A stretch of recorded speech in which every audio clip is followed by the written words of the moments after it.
Guys, I am in much better spirits today than I was on the last little vlog video, and truly praise God, because there's nothing worse than feeling like life cannot get better and I'm gonna be stuck in this moment. And I think if I've learned anything in my mental health journey, it's that to remember that no feeling is forever, and that has helped me so much. No feeling is forever, and I tell myself that so often. Whenever I'm having a really difficult time, I'm like, as painful and as real and as eternal this moment and these days feel, I know that I will not feel like this forever. And it's really hard to convince yourself of that, because when you're in the middle of this really stormy, dark place, you legitimately feel like it's just permanent.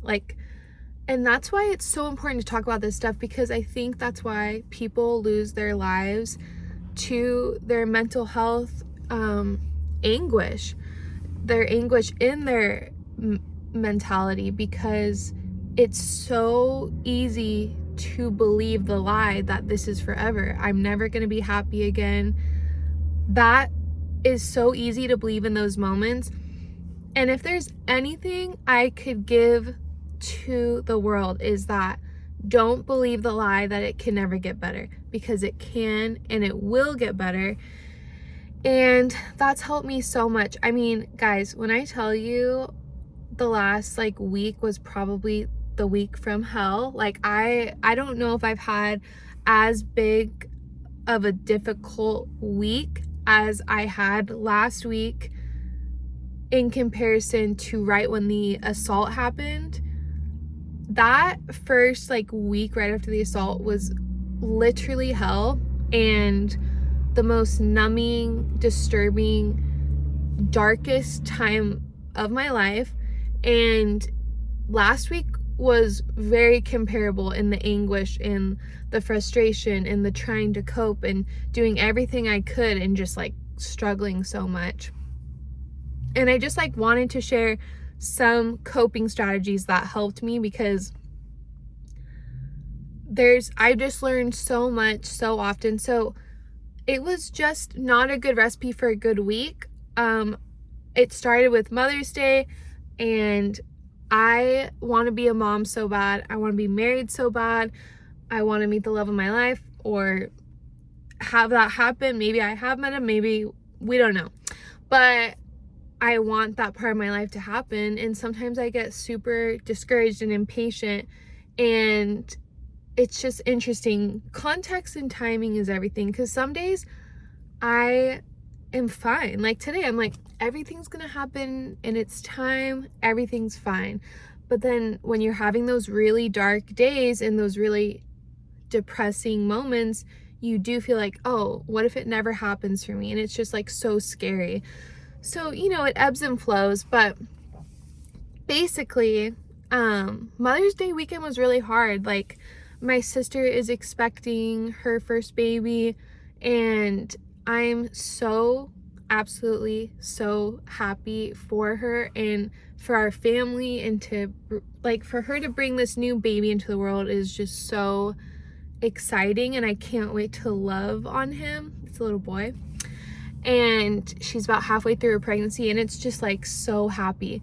I think sometimes because that is happening in her life, it makes me reflect on, oh, I want that so much too. I want to be a mom so much too. And it's hard to just enjoy what someone else is experiencing and love it and embrace it, and not think, oh, when is that going to happen for me? And so last week I was having a really difficult time because it was Mother's Day, and you know how it is, there's so much emphasis during that time. It's just like any holiday where there's so much emphasis on one thing. And oh no, okay, there's so much emphasis on one thing, so then it makes it hard There we go. Okay, I think it fixed. So it makes it hard when you are maybe not going through that thing, or maybe you're struggling with family or whatever. So that's kind of like what started it. It was a little bit of a hard week because of the Mother's Day stuff, and then just like a couple things like happened, like some triggers, and it's really interesting because ever since like the assault happened and like having PTSD, there really are triggers that it's really interesting because, you know, we always joke like, oh, that triggered me, as a joke, and, you know, like it frustrated me. It's just like a buzzword, but truly, like when you are truly triggered, it puts your brain into like almost like back into that place. Like when something happens, it puts you back in that place, even though maybe before the assault or before the traumatic event or events in your life that caused PTSD, before that, it wouldn't have affected you like that. But I was just in a situation where, and it wasn't about like physicality or sexuality or something, it was just about work, and I was making a boundary with someone because this person wanted to put a project on me in a very short amount of time, like less than 24 hours, for a big project, and I was out of town, and there was like no way that I could accomplish it in the time that I did with the other obligations I had for work and other projects. And I politely said, hey, like I can't do it in this short of a timetable. In the future, I need at least 24 hours. Da, da, da. And the person came back, and then I explained it again really clearly. And then he came back again, explained it really clearly. And the third or fourth time, something just switched in my brain, and I went back to the assault and went back to, like telling the person when the assault happened in that altercation, I don't want to do this, I don't want to do this, I don't want to do this, over and over and over, for him not to listen, and then that forced to happen. So that trigger of that work experience, and this person like completely just ignoring everything I was saying and not listening, and just pushing and pushing and pushing, which was totally inappropriate. He should have not done any of that, but it was a complete trigger. So it totally put my brain into this really weird place, and it just created this, like I just woke up the next day and I was super off and felt a lot of feelings of anger, which is one of the stages of grief, and so that is like pretty common, which is really weird because when you are not used to having that strong of an emotion of anger, it's really difficult to have. Like it's really hard when you're not an angry person by nature, and you just have all this anger in your body with nowhere to go. And so I was battling that, and then some like other things happened, and it was just like a very difficult week, and I was like struggling so much. And I'm like doing, so like every day I do like a cold plunge, like I do cold therapy because that's very good for PTSD. I exercise usually 6 days a week. Yeah, 6 days a week, sometimes 7. Like I'm active almost every single day, deliberately. I do like gratitudes, and I do affirmations multiple times a week. Like I really, really try to fight the demon of this beast that I'm trying to like overcome. And again, some days it's like today, it's like, it's all right, you know, but other days it's like really heavy. So it's just crazy. But I was doing all these things, and I was still feeling like so much anger in my body, and like not knowing where to go. Like I remember I was like not knowing what to do with it, because when you're not used to it, you don't know how to like handle it. You're like, why do I have so much anger in my soul, in my body? Like obviously it's because of the assault, obviously it's because of what he did to me, but no one around me deserves to for me to lash out at them. No one around me deserves it except for him, and I can't give it to him, you know? And so it's just hard because you have all of this that is only caused by one person who did an injustice to you, and your body's saying, I'm so hurt. Why did that happen to me? This is so unfair. This is so like there's so much injustice, and you have nowhere to give this anger, right? And so it's hard because you don't want to lash out on anybody. You don't want to release it on anyone because no one deserves it except for the person that caused it, right? And you could even go into like, well, people maybe did that to him, and that, you know, that ripple effect. So, right, hurt people, and it's like, and I'm not in any way saying he does not deserve every inch of justice, like no, he 1000% does, because at the end of the day, you do have choice, even if bad things happen to you, just like I have choice. But that's why it's so important to not, you know, that's why we should try our best to not explode on other people, right? And we have to try to heal so that we don't cause pain to others. And I was like in the smoothie line, and I was in the smoothie line, and the lady was like, she didn't speak very good English, and she was struggling with the register and just being a little bit slower. And normally it wouldn't have bothered me at all, but I was having such a hard day, and I'm like, and it's weird because when you're in that mindset, you just want to scream. Like, you just want to be like, oh my gosh, like, hurry, or like, because you're just so like keyed up. And I remember telling myself, Maddie, like, you cannot get upset with her. Like, she is doing nothing wrong. It's what's going on in your world. And so I bit my tongue and just like took a deep breath and said, thank you so much. Like, and thank the good Lord above. Thank you, Jesus. I literally, right after that, I had an appointment with my therapist. I told her everything that happened that week in detail. The last 25 minutes, she just said, Maddie, what is your intuition telling you of what you need to do with all this anger in your body?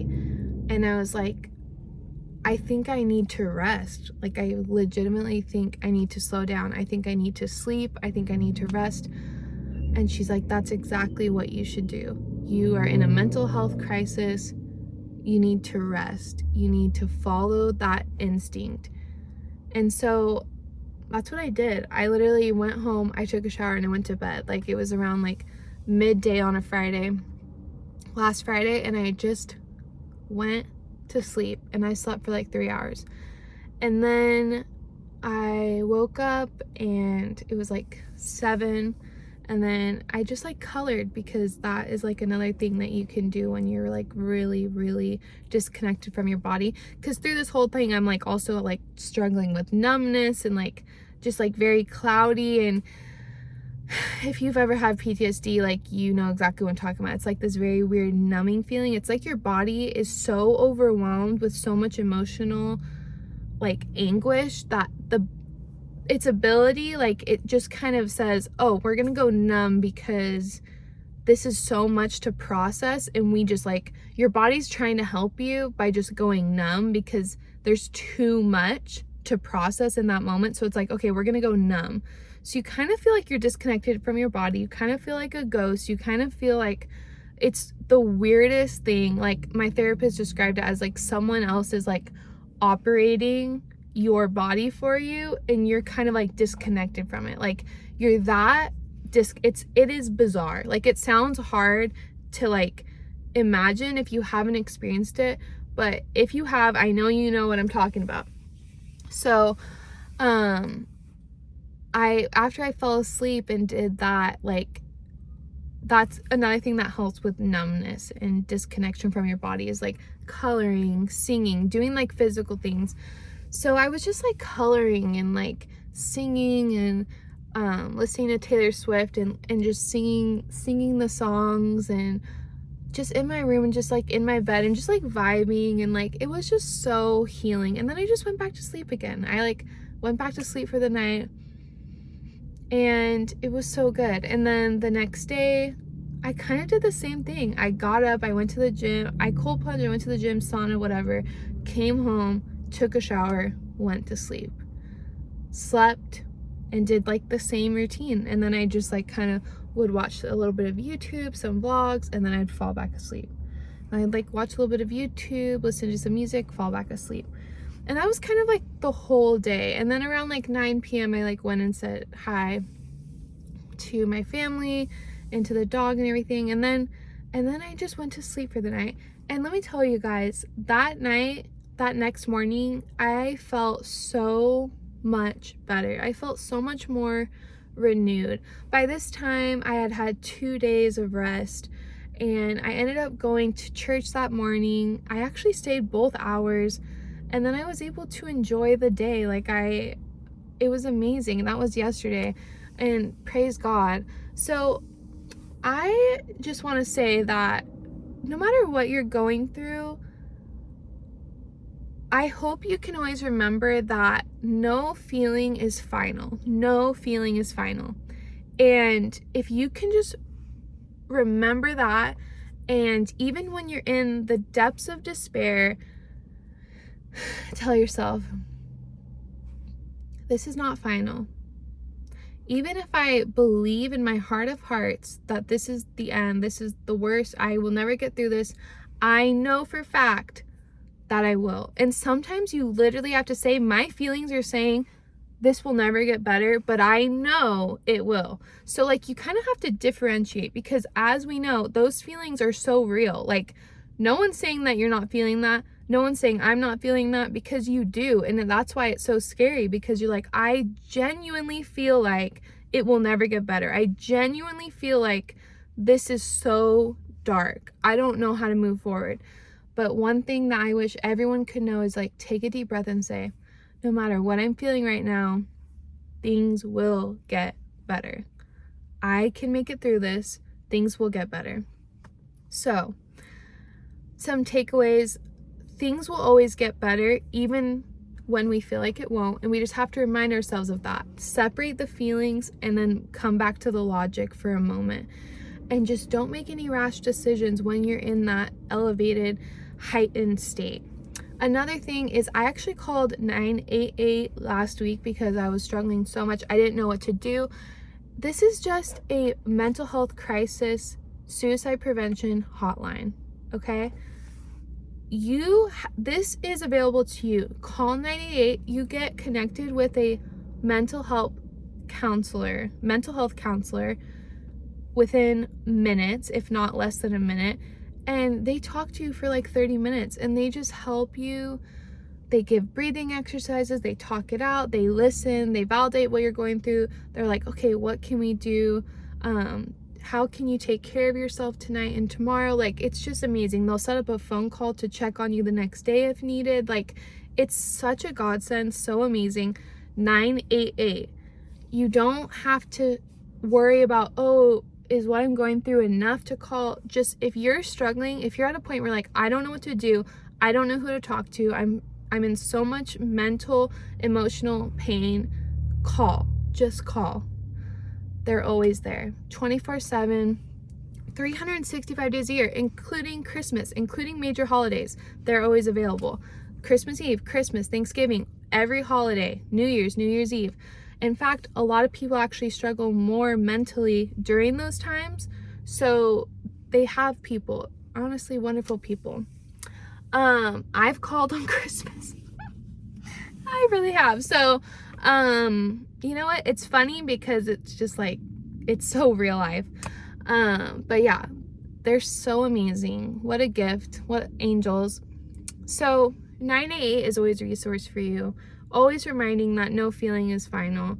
And then trusting your intuition when you know, I need to rest, or I need to move my body and get out of my head. I need to do some cold therapy, take cold shower, dip my face in some ice water, get into an ice bath.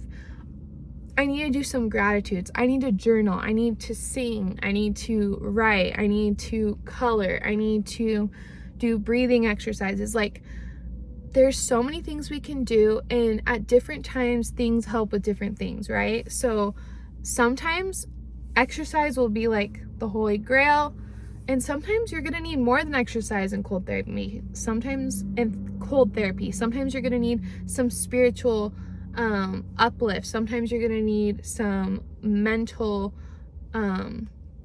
just like relief, right? Talking with friends, sleeping. Like the power of sleep is so important in these times because it helps us process our emotions. So when we're in sleep, in a deep sleep, our brain is able to process emotions so that when we're awake, it's not so heavy. So that's another reason that when we wake up, like after maybe a really hard day the day before, when we wake up the next day, it doesn't feel as heavy, or sometimes it feels really much lighter. It's because during sleep, our brain is literally processing emotions and helping us to be able to better handle what's going on. So if you're going through a lot of emotional anguish, sleep. Sleep. Let your body have extra sleep. Let your body have extra time to process those huge, big emotions, okay? Drawing, coloring, just mindless activities where you can just be, and just please remember that the world will stop for you. I own a business. I have social media clients. I have a lot of things that going on in my life, and it's so easy to be like, I can't slow down. I can't take a break. That is such a freaking lie. That is such a lie. We can slow down. As someone who's like a go-getter, like I love to just like, you know, like, what do they call it? Shoulder to the wheel. Head to the grindstone? I don't know. I'm terrible at those, but grindstone. Anyway, so basically it's super, when you're one of those people that just wants to go, succeed, that's not always the definition of success, of go. Sometimes the definition of success is resting and taking rest and watching a good movie, sleeping, watching a YouTube good vlog, you know? So just remember that there's so many resources for you. If you don't know where to turn, 988 is always available. You always have my channel. You can always comment any questions you have, like, hey, this is what I'm struggling with. Have you gone through anything like this? Do you have any like insight? I always want to help anyone that is going through mental health anguish, struggles. Like, I just have so much compassion and so much empathy, and I just like want to give like all the love to you. So those are my thoughts. You can do it. You can keep going. Sending you so much love, and I'm just praying for you.